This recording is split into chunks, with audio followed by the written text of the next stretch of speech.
Welcome to this week's episode of Nearly Numinous. Today we're taking advantage of Thanksgiving approaching and diving into discussions on communal meals.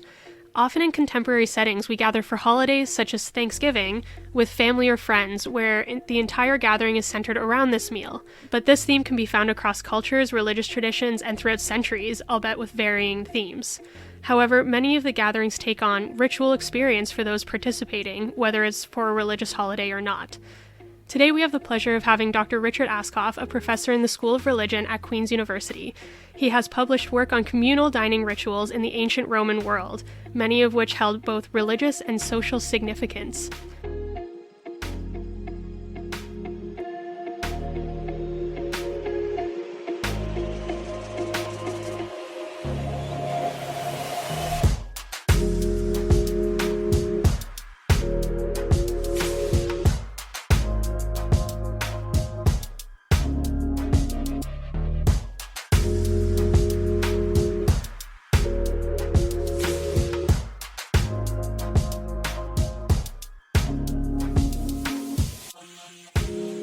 So maybe, Dr. Ascough, you can give us a bit of background as to who you are and what do you study and kind of what brought you into the discussion today.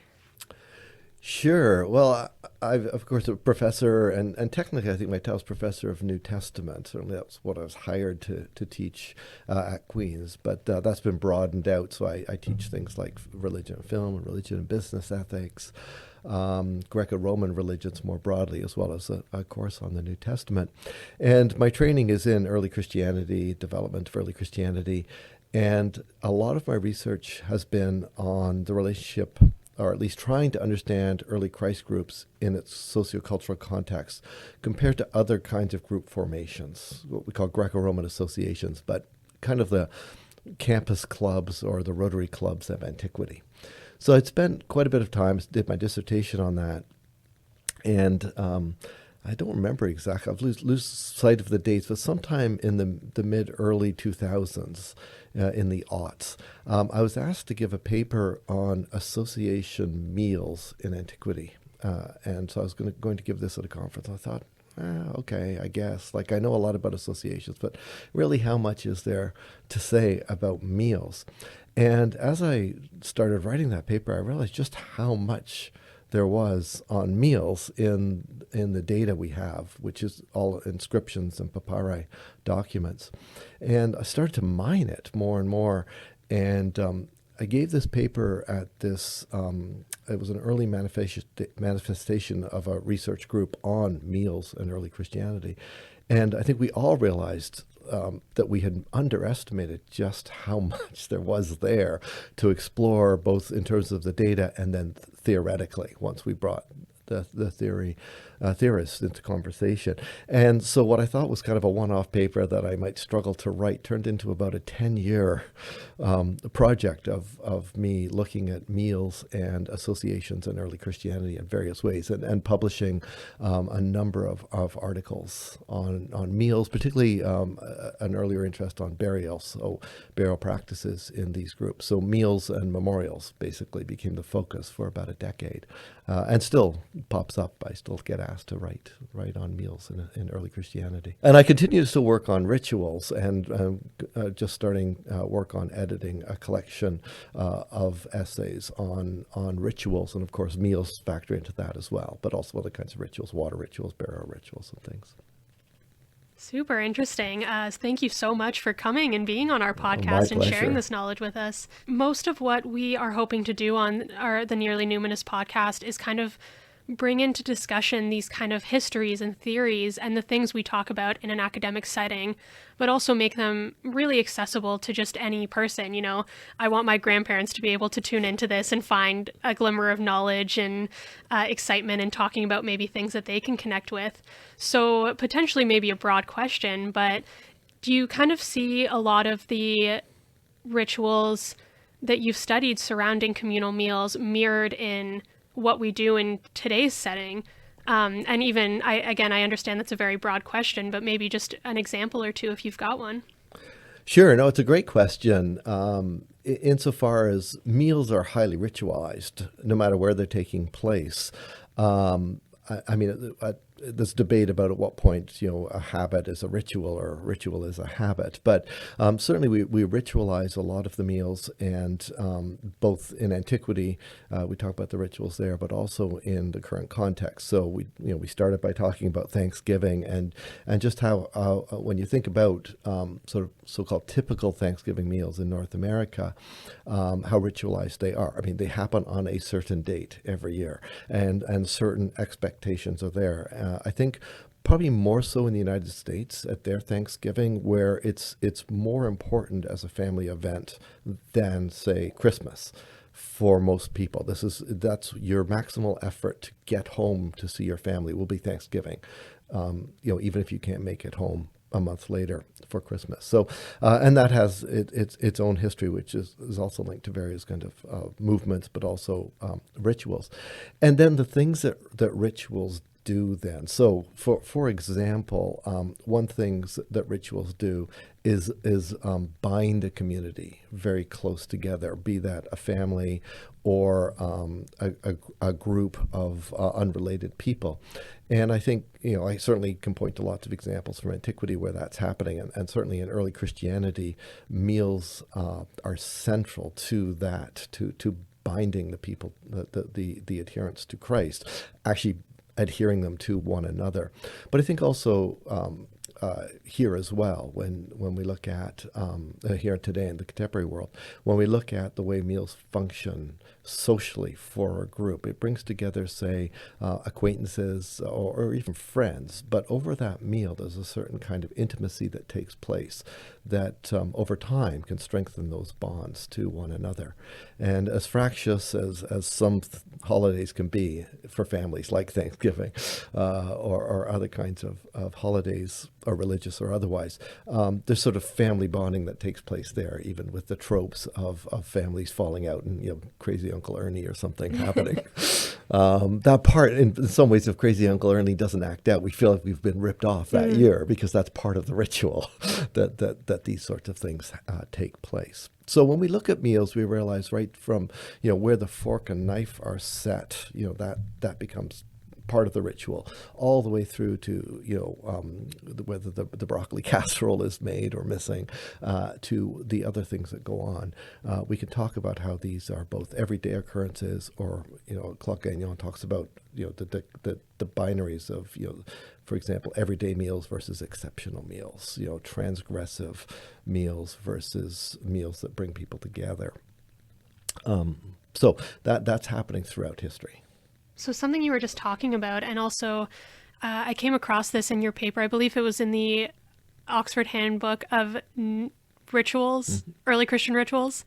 Yeah. That's what it is. Yeah. So I came across that paper, and what you were just talking about, as well as what you mentioned a lot in that paper, was about who is at the meal and who's not at the meal. And I'd be really interested in hearing how important that takes apart, because I think that even in our current environment, there's definitely a difference in who's included and who's excluded, and oftentimes it's very purposeful. Right. Yeah. So let me start with antiquity, because I'm more familiar with that. But certainly banquets, for example, in the Roman world were semi-public kinds of events where you would receive an invitation to go to the banquet early on, and then a slave might be dispatched to remind you and actually even bring you to the domestic space, the house where this banquet was going to take place. And of course, life was lived out in the public more so then than now. And everyone would see that you were going. And so they would know that they weren't invited and that you were. And the way a lot of Roman houses, particularly the more wealthy houses, are constructed, once the main doors open and were left open for the day, you could see through the vestibule, through maybe the opening gathering area, right through into the open dining area. And so often you could see who was invited, and more importantly, where they were seated.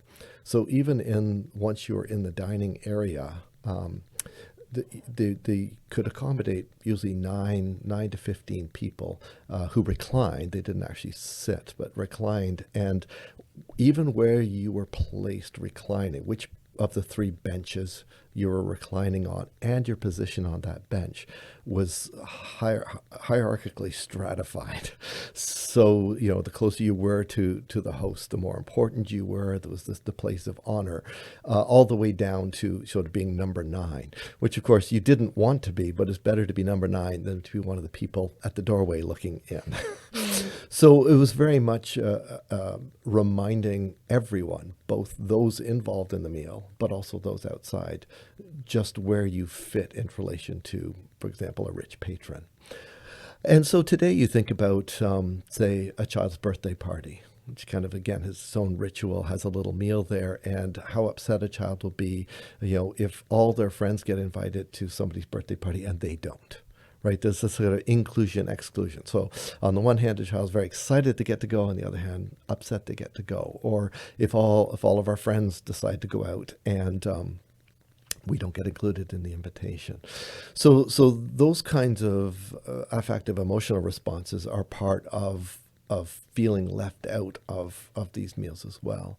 My running club is struggling with this now because, of course, under COVID, we're restricted as a group of sometimes up to 20 runners that run. We run regularly on Monday, and then we meet afterwards at a pub for a drink and some food. But now we have to sit in groups of 6, certainly no more than 10. And so who sits with who, and what if you book 10 seats, but there's 12 people that want to go there. So again, social dynamics are going on around these meals, and the meals themselves sort of reinforce that by saying, oh, you're included or you're excluded. I'm also wondering, we were just talking about being vegetarian and how sometimes we can go to a meal and we can't eat everything that's there. And I was wondering, are there any parallels that would have happened in these early rituals? And the sorts of divisions that might have created in the actual dining space. Yeah, oh, absolutely, yeah. So in the Roman world, of course, where you're seated at the triclinium, Greek and Roman world, where you're seated also demarcates how much food you get. Your portion will be bigger the more important you are, and the quality of that food. So at a larger gathering, even at one of these association gatherings that we look at, where they might have multiple triclinia set up in a large room, both which of those tables you sit at makes a difference, but also how you could see how much food and the quality of food somebody else is getting compared to what you're getting. So it would be, imagine going to a wedding now, and you think, oh, I'm a really good friend of the bride, and then you realize, but you're sitting at the table that's farthest away from the front. So how good a friend are you compared to the person that's sitting, up with the bride's parents, for example? So in the Roman world, that's amplified because then, that table with the parents are getting like the choice cuts of tofu or meat or whatever, whereas the other table is getting just a basket of French fries, something like that. Dry bread or something. Yeah. So you're still getting fed, but the quality is meant then to reinforce those social divisions. We are less intentional about it, even though it happens today. In the Roman world, they are very intentional about it, and everyone knew they were intentional about it. I mean, they knew this was the game that's going on, and you wanted to be able to move your way up the social hierarchy. Then what to do about vegetarians? I mean, especially if it's a choice, or in the case of, say, what do I do if I invite this acquaintance I just made, but he belongs to this odd religion that I don't know much about. They worship this singular God, and they're all from Judea, and he tells me he doesn't eat pork. I mean, what am I going to do with that? Right. So this created a problem, a social world as Judeans, they're working outside of Judea. They're all over the circum-Mediterranean. And, for them, who do they eat with or not eat with? What do they eat, not eat? Given the restrictions of Torah. And then for Romans who say, nice person, I want to do business with them, but business is best done over a meal. But now, he tells me he won't eat this or that. That's kind of weird. So how am I going to do that? And it'll single that person out. And so we see that even reflected in a lot of, particularly Paul's letters in the book of Acts, as early Christ followers are wrestling with. A lot of it is actually around how you eat together. I was wondering if there were any political or social consequences to not being invited to the table or being placed in a lesser position, being like number 9? Yeah, absolutely.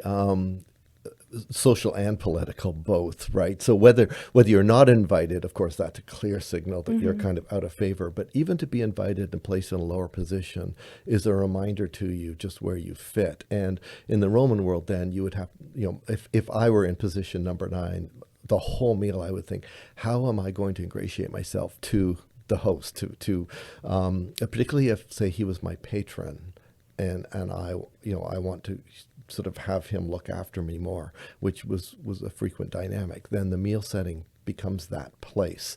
And so as in all of life in Roman antiquity, a lot of it was based on the honor, what I call the honor shame game, where there's a certain amount of honor that goes around, but it's a limited amount. So the more I have, then the more likely I am to move up the hierarchy. But I can only gain more honor by taking it away from someone else. So in the meal setting then, we have our meal, it's very nice. But then afterwards is a philosophical discussion, that takes place. And, often, the wine flows, and you need to be witty, you need to be wise. And that's the place where if I can make myself shine a little bit better than you two, then maybe at the next meal, you'll be 8 and 9, and I'll have at least moved to 7, right? But if I say something and you make me look stupid, then I may not even get invited next time. So this dynamic is always present in any of these meals, as well as people are jockeying for those kinds of positions. And so you're always constantly aware of that. Of course, it would be both a great honor and a great fear if you were to be invited to a banquet at in the domicile of the emperor.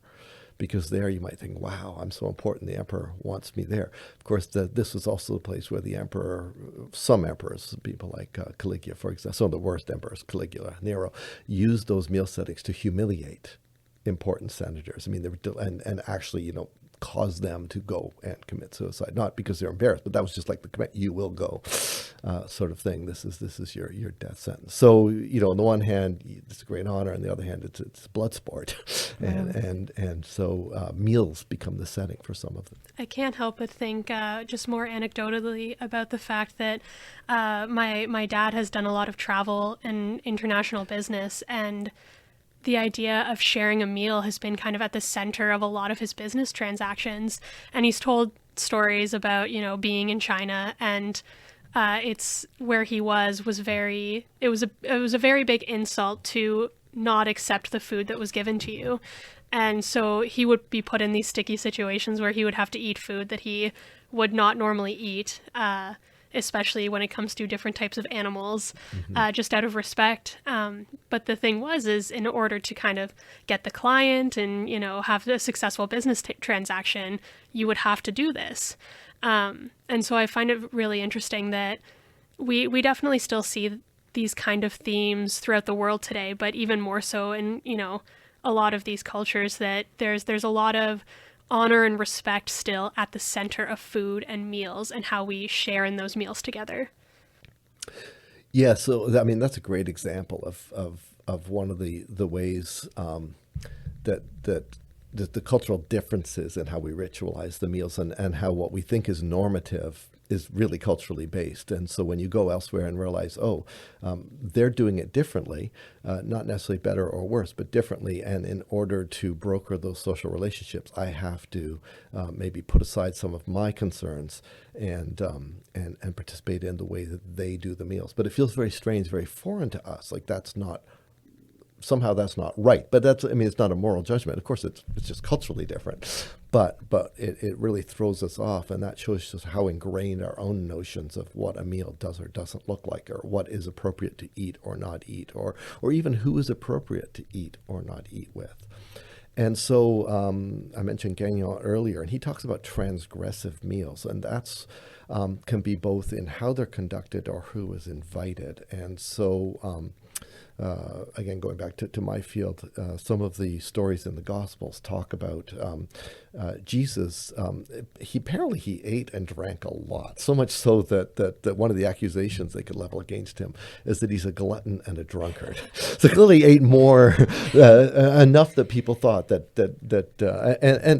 thought that he was doing so to excess. And interestingly, meal settings are the most common setting for stories, especially in all the Gospels. In fact, almost a good third of John from chapter 13 through 17 is all just one meal setting where Jesus does a discourse. So meals are where this takes place, and yet Jesus is also presented as transgressing the meal boundaries. So when he eats with other Judeans of the time, particularly the Pharisees and or the Sadducees, they'll say to him things like, well, your disciples didn't wash their hands properly.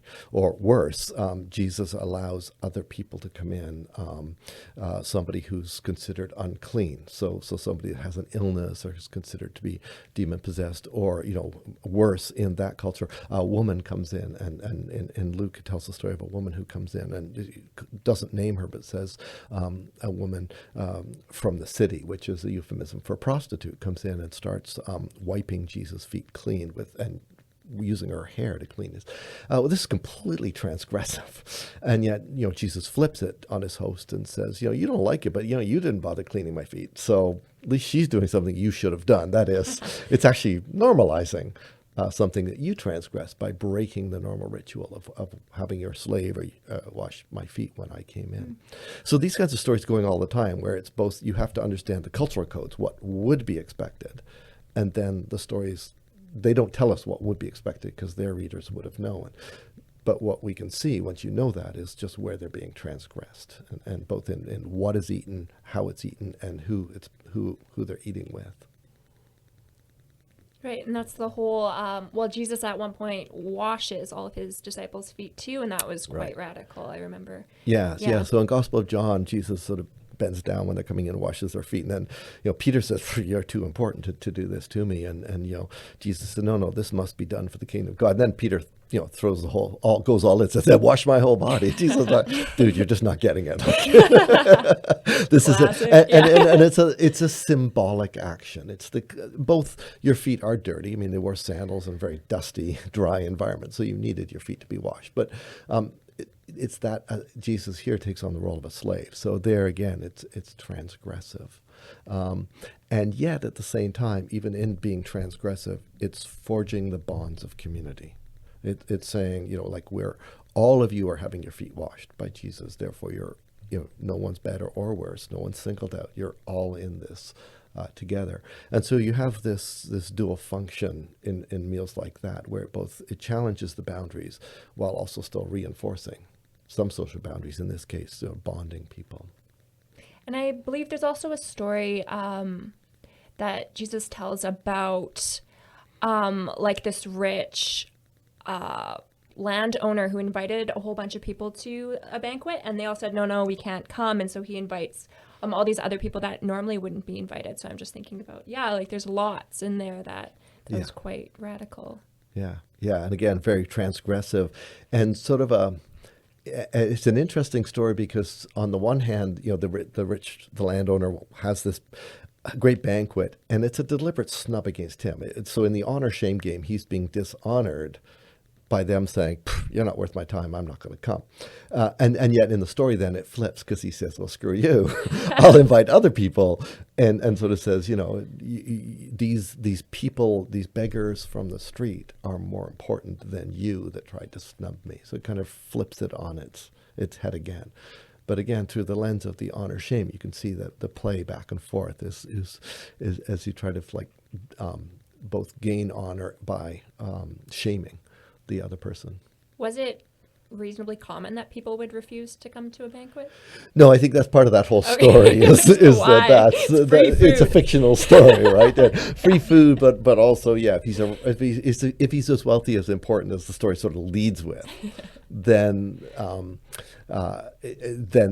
they wouldn't. And I think that's part of the shock value of the parable. So that's a parable. And that's just simply the way parables, I shouldn't say simply, I mean, it's a complex literary form, but that's how parables work, is they start out, and in that one I think it says, a certain rich man held a banquet.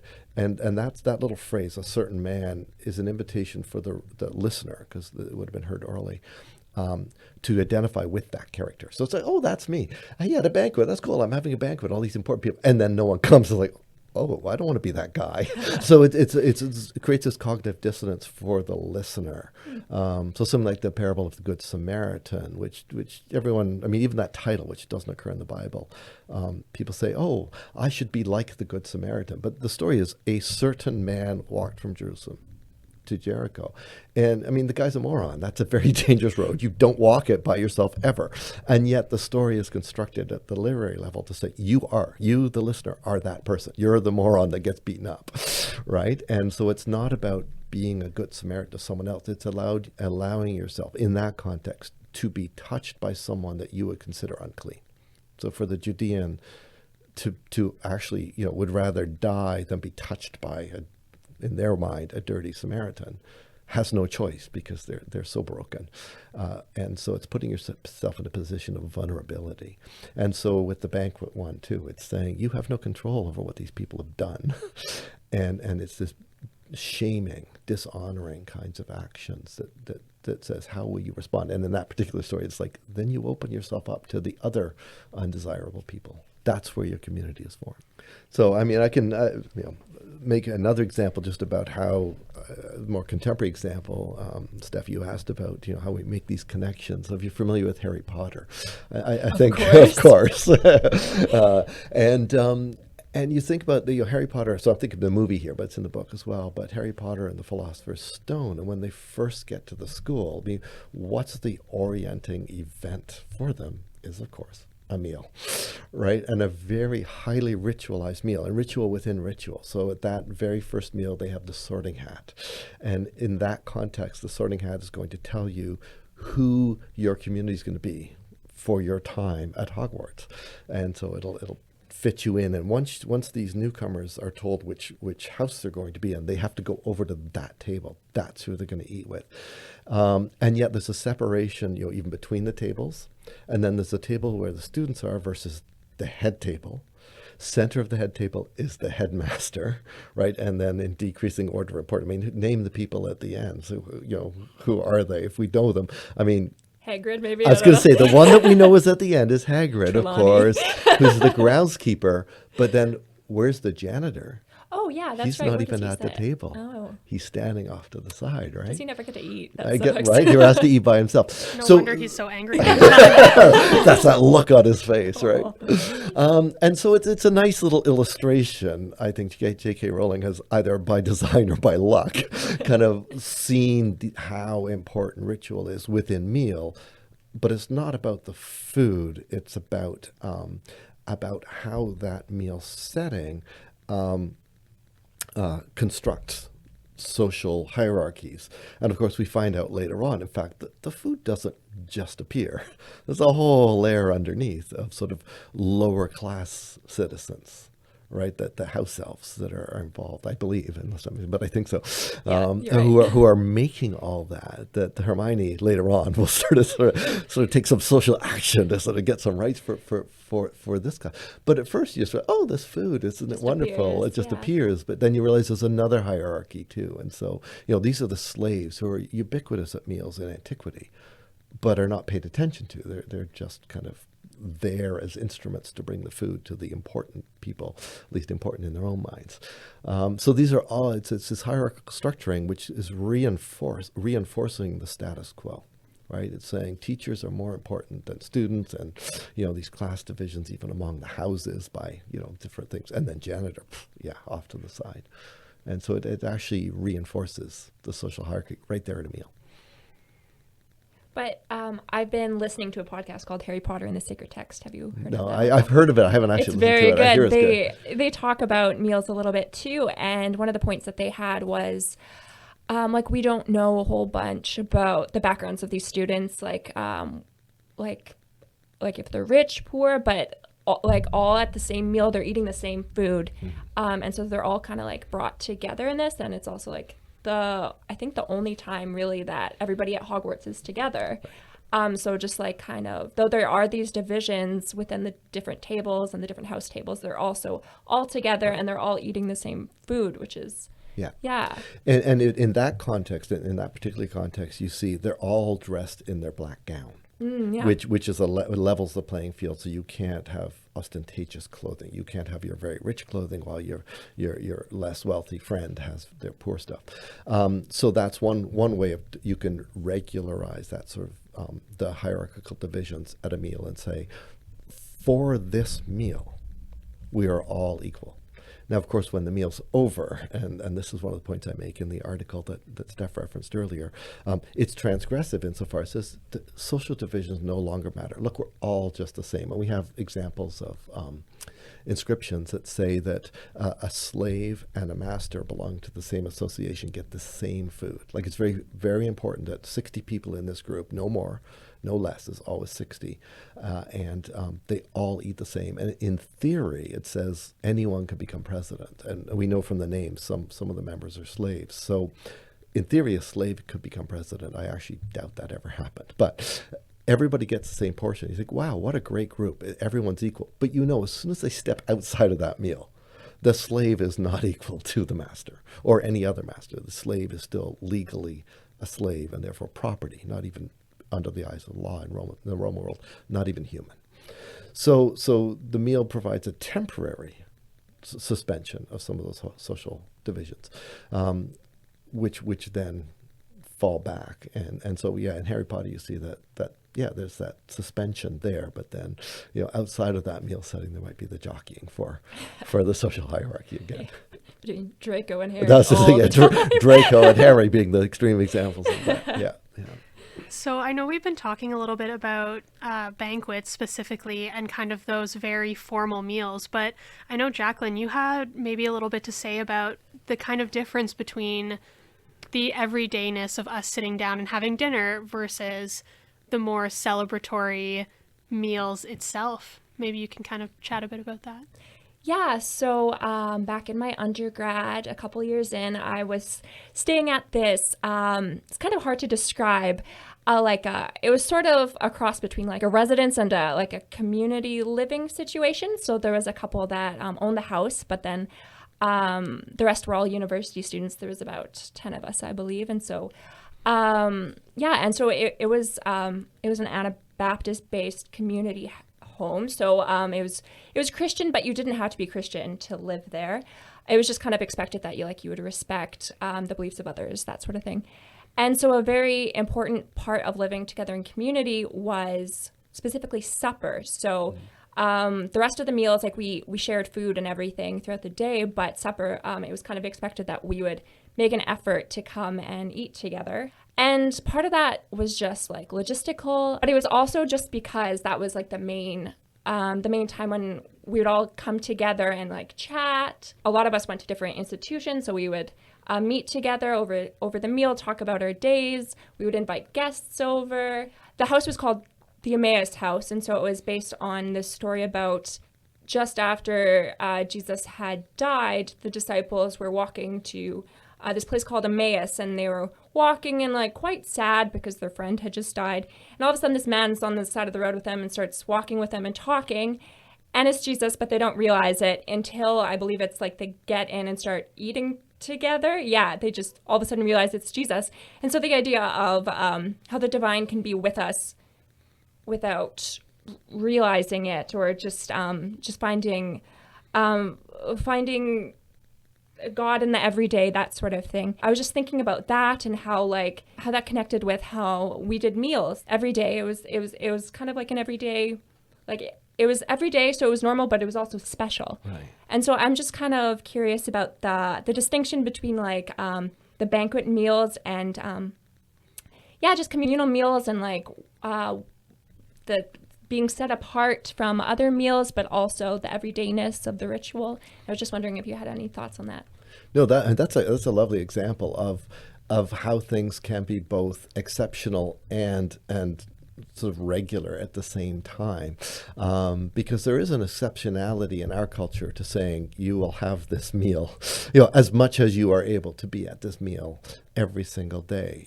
That actually runs against the grain of I'm just going to grab something quick on the way out the door, or at a Tim Hortons or something on my way to class. So it's saying let's slow down and make this special, but it's also a regularly occurring thing that you actually are expected to be there. And I like that you erase yourself rather than you write your name in. It's just you're going to be there unless you tell us otherwise. Yeah. That's another really good example, I think, in that case of with people living together. It's a way of saying that we are more than just the sum of our parts. We are a community, and so that once a day we make the effort to connect as community, and we do so over a meal.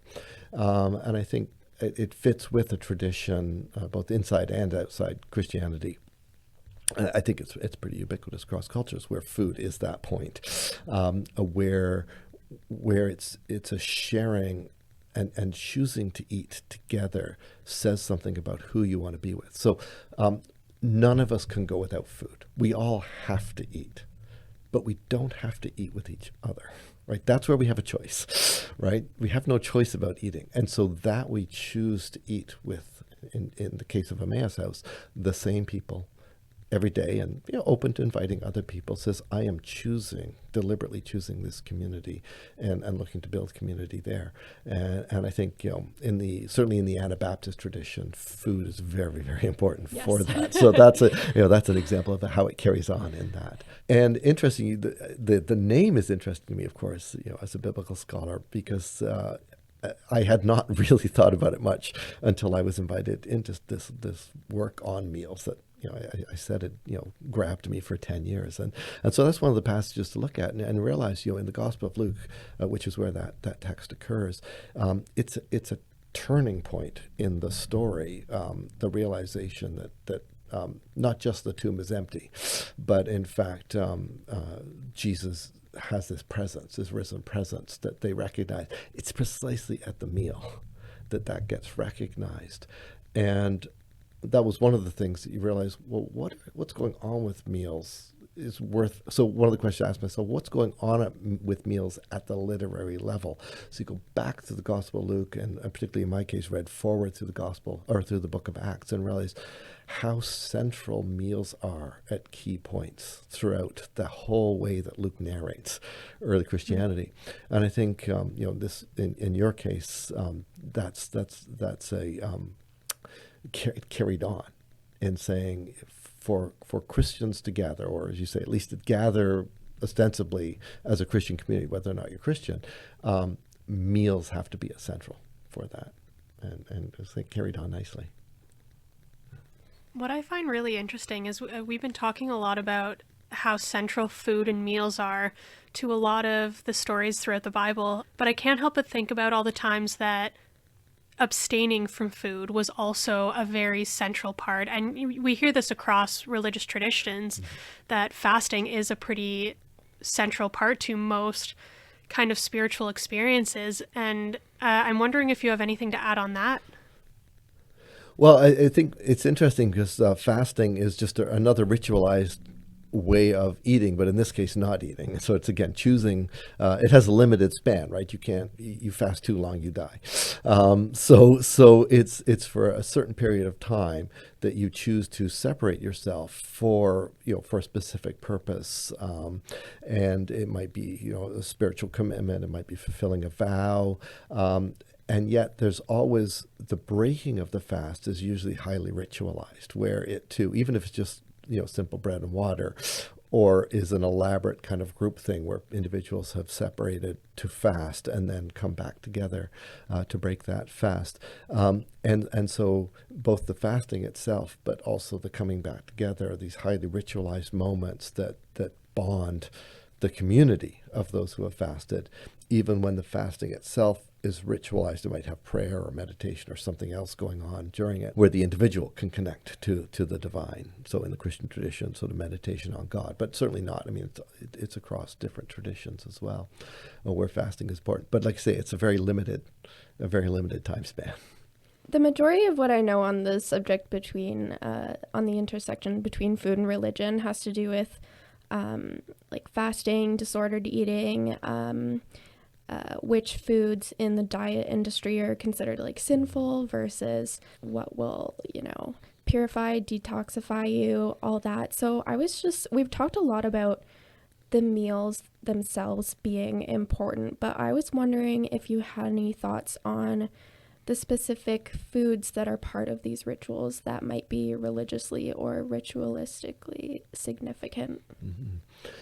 Yeah, it's a couple of things to pick up on there. So very important things to pick up on there is a lot of it.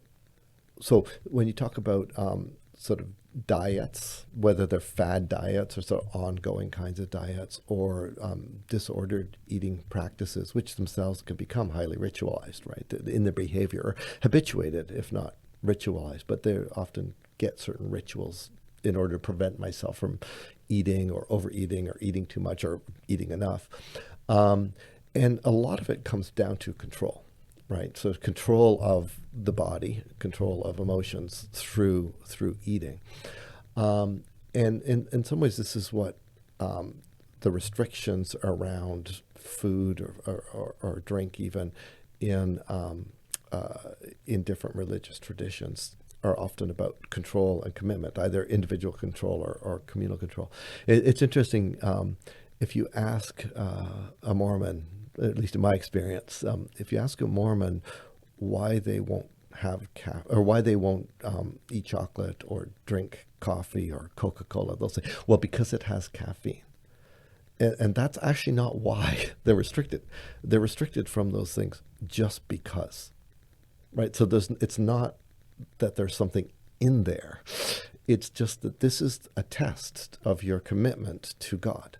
Will you abstain from these rather attractive things? And so that's a form both of showing your self-control, but it's also a form of a hierarchy to have communal control.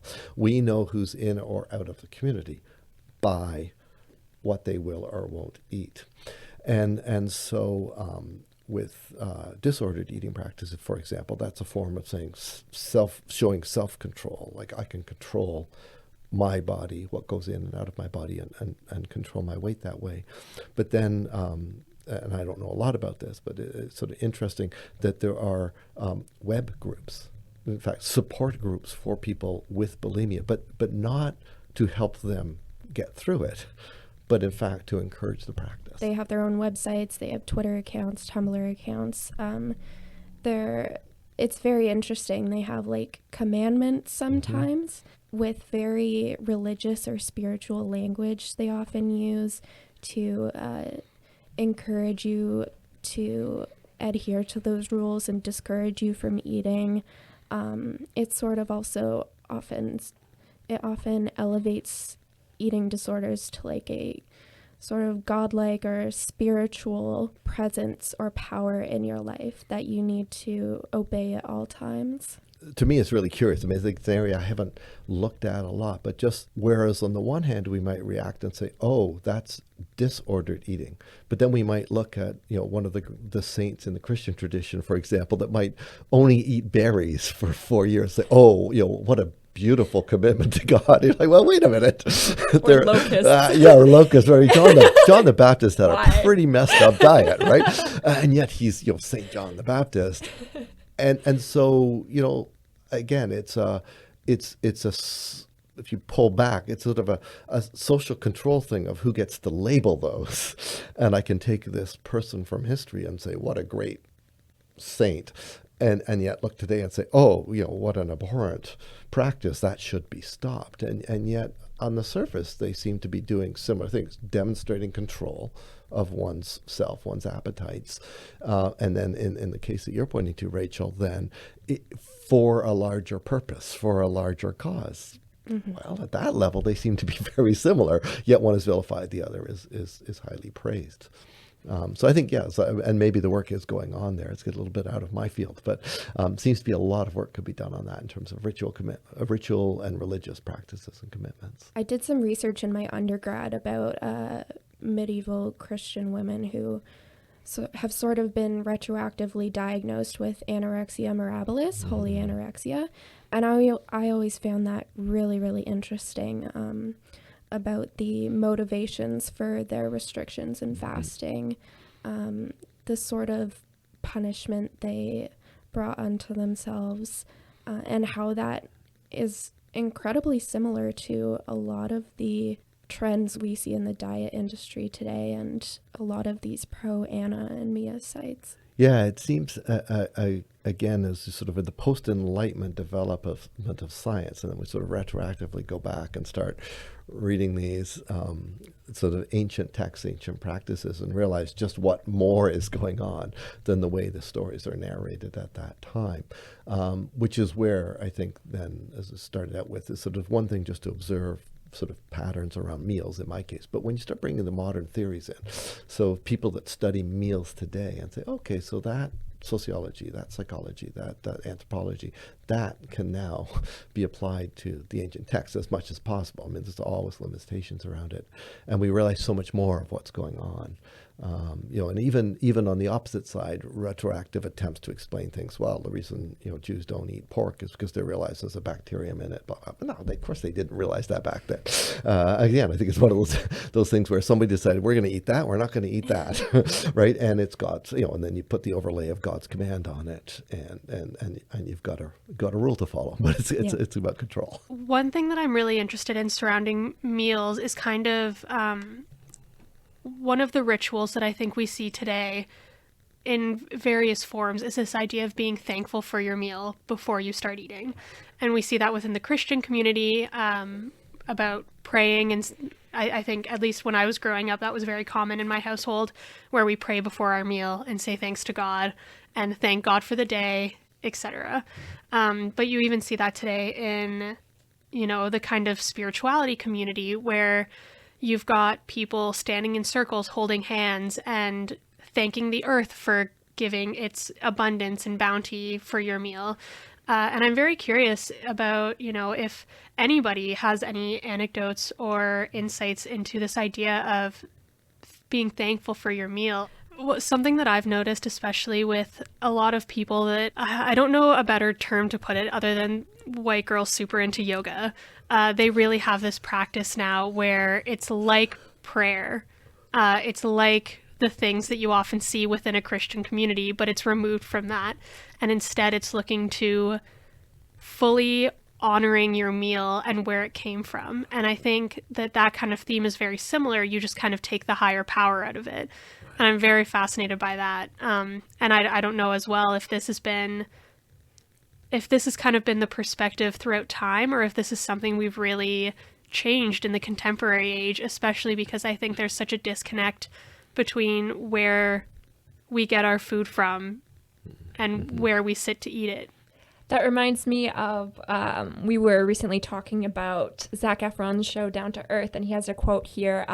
When they go to the eco village and they're, the community is all standing together holding hands, Zac does a voiceover. He says, "Being grateful for the meal which you're about to have is not necessarily a religious thing. It's just a solid approach to life. Taking a little time to give thanks throughout the day is something we could all do a little more often." So that really relates to what you were just saying, Stephanie. So it's a curious thing that we maintain that sort of ritual of giving thanks, but are a bit vague on just what's behind there. And I'm not arguing that it should be something behind there, but it's for me it's in looking at ritual, it just speaks to just how important the ritual is, that we would want to keep it even without having to worry about whether there's something bigger behind it to receive my thanks when I do that. And then I think it shows in the case of this Zac Efron example that you gave, then what that does for that community is bind them, right? So we go back to that idea that, in fact, in that meal, by ritualizing, by adding a little prayer or whatever it is, a little saying of thanksgiving ahead of time, it's something we all do together. So no matter how we might eat the meal, in what order I might eat the vegetable before the meat or whatever I do there, we start it all doing the same thing, and that's what helps define us as a community. But certainly there's a long tradition of giving thanks. I mean, Steph, you were asking about that. I mean, in the traditions I know, which is relatively few from the vast array throughout history, but in the traditions I know, there are examples of this giving of thanks for food, right? So, it gets introduced into Christianity through Jesus at the so-called Last Supper, where the stories at least narrate him doing this. But that seems to be very much predicated on the Passover Seder, and to some degree. So then it sort of got antecedents in Judaism. Our modern notion. We started today talking about Thanksgiving and this very defined holiday in the United States and in Canada. Certainly in the United States, has a long tradition. When the first Europeans got here, already they found indigenous peoples that were giving thanks for food they had. The indigenous peoples were used to giving their blessings on food to the Christian tradition, so that then they continued that both separately and at times together, but it wasn't sort of ever formalized. I think it was George Washington who sort of first declared, on the last Sunday last weekend in November, will be a day of Thanksgiving. But even that wasn't a formal day. And it was, Abraham Lincoln in the late 1800s, sort of post-Civil War, that said one way that we can unify the nation is to sort of make this a more regular traditional time when family will get together.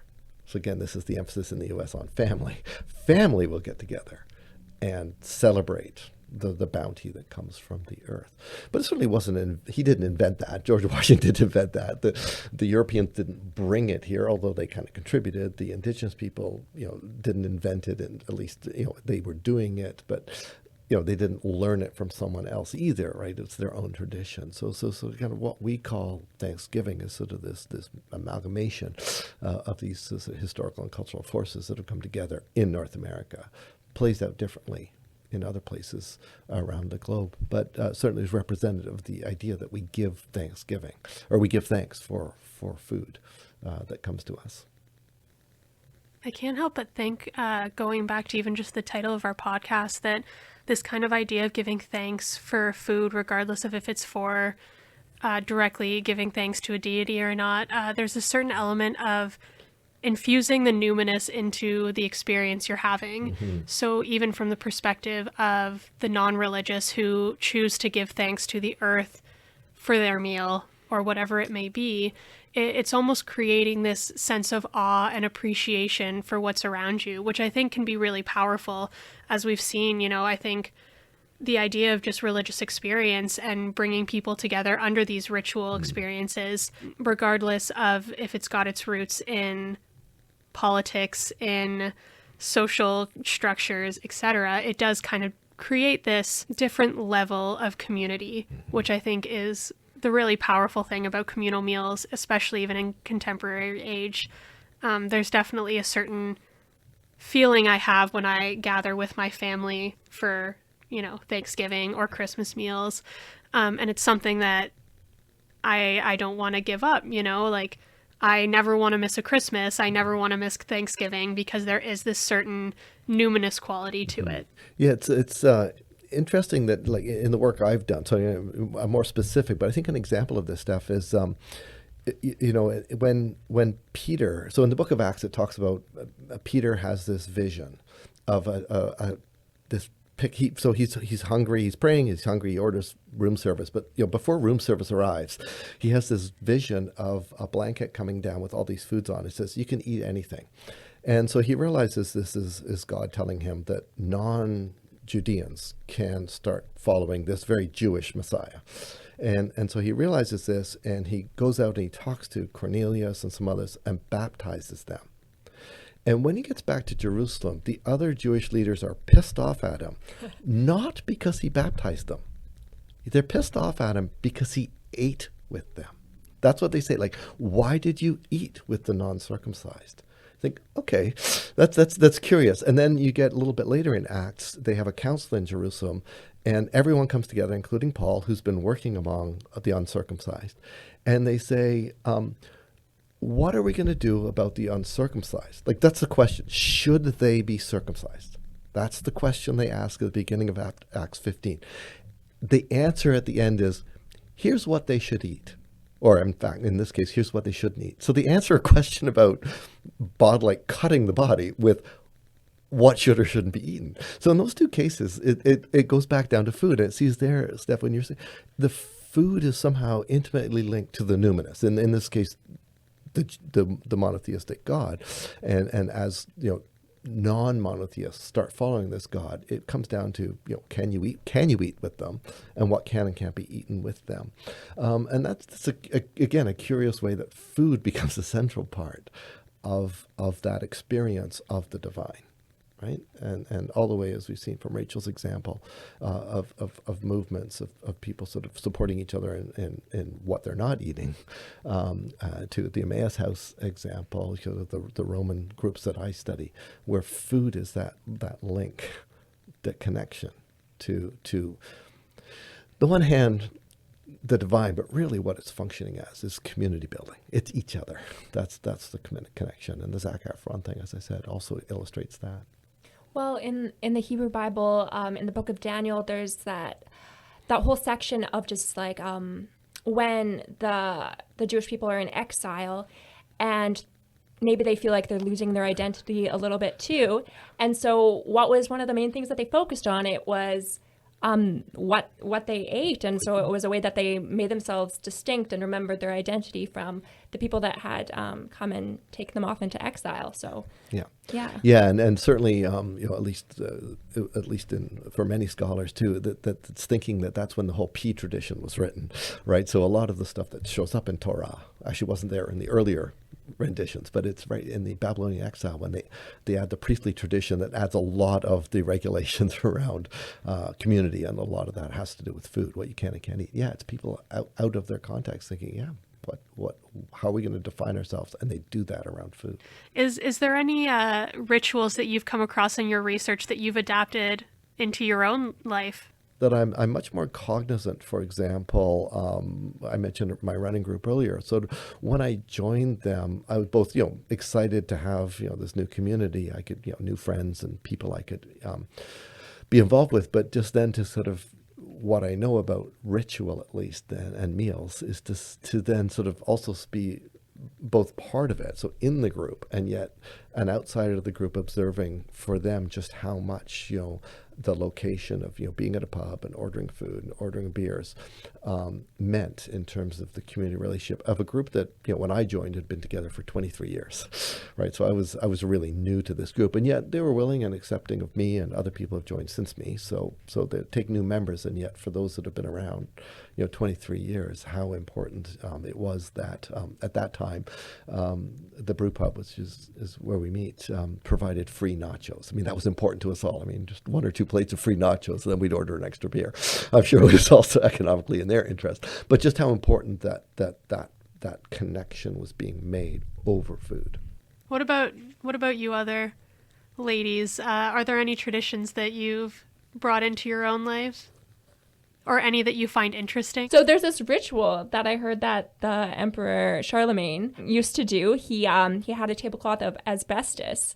And so I guess he, just wanted to look cool, or didn't really want to clean up after the meal. So they actually ate right off of the tablecloth of asbestos. And then once they were done, he would just pick up the tablecloth and throw it into the fire. Nice. And it would look super cool. So I'm definitely not going to do that for myself, but I kind of wish that I could. Yeah, I'm definitely not coming for a dinner party at your house.